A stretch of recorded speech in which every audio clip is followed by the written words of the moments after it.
The last topic I wanted to speak to a little bit is the issue of a longer-term vision of reform throughout the Middle East. This is something which, to its great credit, the Bush administration, in its own fashion, did embrace.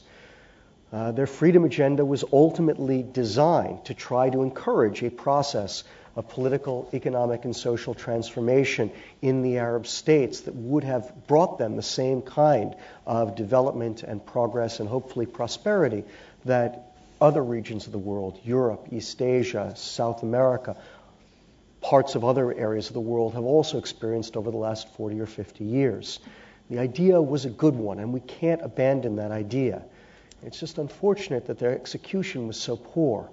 The freedom agenda was overpromised, under-resourced, in many cases misdirected.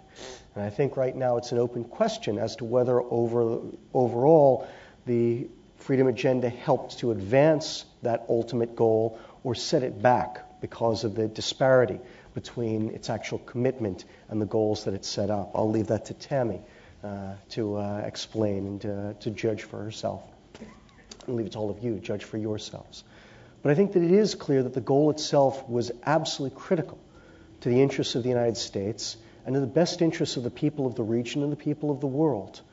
We need to keep in mind when we look at the situation in Gaza, as Martin was already alluding to in his remarks, that what's going on there is not just the conflict between Israelis and Palestinians.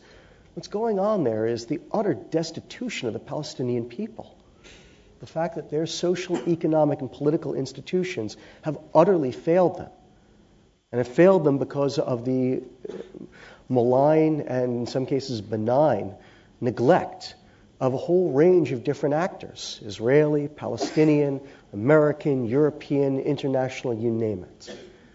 And part of what has to happen there is the process of development that's going to give Palestinians alternatives to what they have today, or to what they had perhaps a few years ago, when it was Hamas and its zealotry, or Yasser Arafat and his kleptocracy.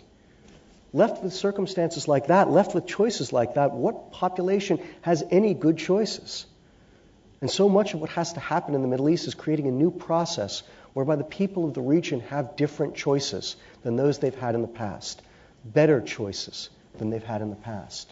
And ultimately, it is up to the United States, and it is the responsibility of the United States, and it is in the interest of the United States to advance that process.